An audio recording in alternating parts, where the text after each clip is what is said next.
Welcome to North Georgia News Now. I'm Beth Bird. Coming up today in local news, a Chatsworth native is now an NFL draft pick. Whitfield County is set to host its biannual blood drive. Several students from Georgia Northwestern Technical College will soon be competing in a national business competition.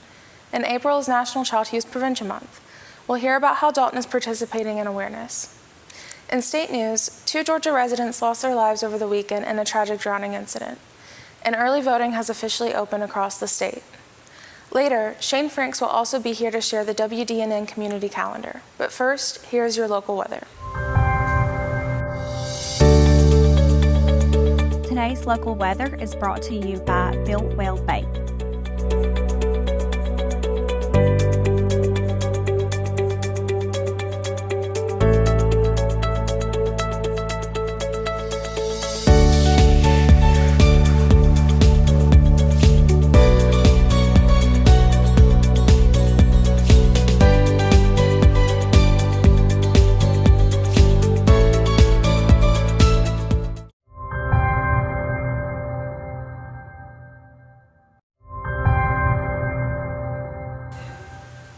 Welcome back to your local news.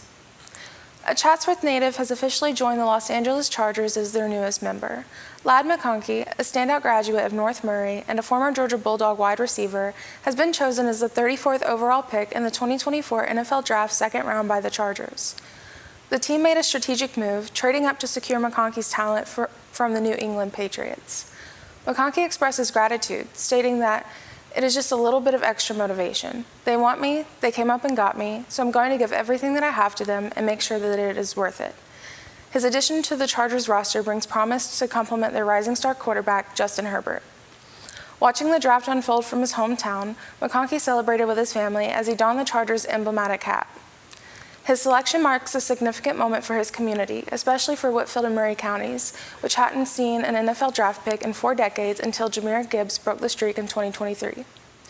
McConkey is the first player from a high school in Murray County to be drafted into the NFL. McConkey expressed his readiness to contribute to the Chargers' success. I've been waiting. I feel like it's been so long just trying to figure out where I'm going to be. Now it's here. It's time to get to work, he said. McConkey gave an impressive performance at the NFL Scouting Combine in Indianapolis, which helped solidify his place as an NFL draft pick. His stats for the event included a 4.39-second 40-yard dash. As McConkey transitions from collegiate standout to NFL prospect, his journey symbolizes the culmination of hard work and dedication, promising an exciting chapter ahead in his football career. Congratulations, Ladd. Your Dalton and Chatsworth communities are proud of you. Whitfield County is set to host its biannual blood drive. The drive is a collaboration between Whitfield County and the American Red Cross. The nonprofit organization provides emergency assistance to those in need, particularly during natural or man-made disasters and in times of chronic poverty. One of the major ways they provide assistance is through blood drives. The American Red Cross provides about 40% of the nation's blood with the help of donors. During the blood drive, participants can donate in a variety of ways, including whole blood donations, which helps patients of all ages and for a variety of health needs, including burn victims, heart surgery and transplant patients, cancer patients, and other emergencies. The drive will take place on Monday, May 6 from 10 a.m. to 2 p.m. inside the training room of the Whitfield County Courthouse, located at 205 North Selvage Street. On the day of, donors will be asked to provide their donor card, a valid driver's license, or 2 other forms of identification, which include an Immigration and Naturalization Service card, state ID, employee ID with photo, passport, student ID with photo, or a military ID. Those taking prescription medications or over-the-counter medications are encouraged to provide a list of those medications. Donors are also encouraged to get a good night's rest and hydrate well before arriving. Breakfast items, snacks, and drinks will be provided during and after the drive. Donors will receive a t-shirt and a $10 Amazon e-gift card. Those who wish to participate in the drive can make an appointment by visiting www.redcrossblood.org and entering in the code WHITFIELDCO in the appointment box. The American Red Cross holds 2 drives in Dalton each year. The next drive is scheduled to take place in December. 5 students from Georgia Northwestern Technical College have qualified to compete in the Future Business Leaders of America Collegiate National Leadership Conference. Established in 1940, FBLA is the largest business, career, and technical student organization in the world. Each year, the nonprofit organization helps over 230,000 members prepare for careers in business. The GNTC students competed in 12 events at the FBLA conference, which took place in Atlanta. Students from 22 colleges in the technical college system of Georgia gathered for leadership development sessions, as well as performance-based and written competitions. The GNTC students placed in 8 of the events. Nancy Johnson of Tunnel Hill attends classes at the Catoosa County GNTC campus located in Ringgold. Johnson placed first in the Foundations of Entrepreneurship and second in the Organizational Behavior and Leadership competitions. Brendan Wishen, a student at the Whitfield Murray GNTC campus, and placed first in the Future Business Executive and fourth in the Foundations of Communication competition. Students who placed first, second, or third in the state-level competition now qualify for the National Leadership Conference, which is set to take place in June in Orlando, Florida. Mark Upton, GNTC's Marketing Management Director and FBLA Coordinator, explained that competing in these kinds of events adds to students' learning, networking, people skills, and dealing with stress. The added challenge of competing at a higher level at national competition pushes the students to do their best and to raise their level of competitiveness, Upton said. GNTC's Director of Student Engagement, Trish Wiggins, expressed how proud GNTC is of every student who competed in the competition. You may have noticed the glimmering pinwheels located on the lawn of Dalton City Hall. While colorful and pretty to look at, the pinwheels reflect a sad and eye-opening reality for our community. April is National Child Abuse Prevention Month. The 1,385 pinwheels each represent a case of child abuse in Whitfield County. Each year, community members, government officials, social workers, educators, law enforcement officials, and others attend a Pinwheels for Prevention ceremony. Mary Smith, Child Abuse Prevention Program Manager for the Family Support Council, says the pinwheels represent reports, not convictions. According to Smith, some of the reports are not substantiated and only about a third of abuse cases are reported. The pinwheels represent all types of child abuse. Smith acknowledged that the number is disheartening, but she also pointed out that the number is lower than in previous years. We've had as many as over 1,700 one year, so it is down. It's down from last year, she said. But I believe it has been over 1,000 every year since we started. We need to change that. We can change that. Everywhere has the ability to make an impact. This year's Pinwheels for Prevention ceremony focused on foster parents. When a child has to be removed from a home because of abuse or neglect, foster parents are the ones who step up and try to provide a stable and supportive environment for the children. We have some children who are with us for a few months or several weeks, and we have some who are with us for a year or two, stated foster parent Patricia Morgan. If you ever had the feeling that you can't change the world, you can help a child, she added. Smith has been working with children and families for over 50 years and believes that schools are the largest single place where abuse reports originate. Smith said it takes a whole community to help spot and prevent child abuse.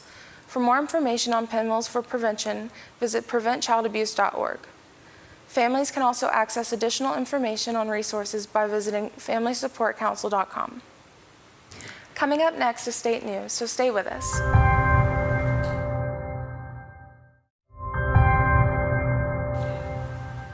In state news, a Georgia family is mourning the loss of 2 hikers who drowned over the weekend. A 911 call was made just after 7 p.m. on Sunday evening, sharing that 2 hikers were underwater in the area of the Rainbow Lake Trail. Signal Mountain first responders arrived on the scene where they found a woman on the trail who explained to officials that 3 to 4 people hiked on the Rainbow Lake Trail to the creek. She stated that one woman had attempted to cross the creek and fell in a hole that went under the water. A male hiker jumped in the creek to rescue her and went under the water as well. Both the male and female were recovered from the creek, but both were unfortunately pronounced dead. Detective David Holloway of the Signal Mountain Police Department reported the incident as a tragic accident. The family members were not from Hamilton County. They appear to be from Georgia, he said. The investigation is ongoing. Our thoughts go out to the friends and family of the deceased, as well as the servicemen and women who assisted in the recovery. Early voting opens today in voting locations across Georgia. Voting will last for 17 days, including 15 weekdays and 2 Saturdays. Counties will also have the option to open voting places on 2 Sundays. Georgia is an open primary state, meaning voters can choose whichever party's primary they want to participate in. Every voter will have races on their ballot, and registered voters are eligible to cast a Democratic, nonpartisan, or Republican ballot. The state's official election day is May 21st. Voters can find their districts, view sample ballots, and check their voting locations through the state's website at mvp.sos.georgia.gov. Voters can also use the website to request absentee ballots, which can be requested through May 10th. Statistically, in-person voting is typically the most popular way Georgians choose to cast their ballots leading up to Election Day. When we return, Shane Franks will share WDNN's community calendar, but first, here's a look at the obituaries.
Welcome back. It's time for WDNN's Community Calendar. Here are some things that are going on in your neck of the woods. Dolly Day is coming to Ringgold on May 11th from 9 a.m. to 5 p.m. Located on Nashville Street, Dolly Day is a one-day celebration of the country music star Dolly Parton and features live music, line dancing, the Dolly Dash 5K, look-alike contests, food trucks, shopping, and more. Travel to beautiful Ringgold, Georgia, where Dolly was married in 1966. To learn about Dolly's history and enjoy her music and take pictures at the Dolly mural. This event is completely free and is sure to be a fun day for the whole family. To learn more about Dolly Day, call 706-935-3061 for more information. Freebird is coming to the GEM Theater on May 11th at 7:30 p.m. at 114 North Wall Street. Freebird is an Atlanta-based band whose love of Lynyrd Skynyrd's music since childhood radiates as they play.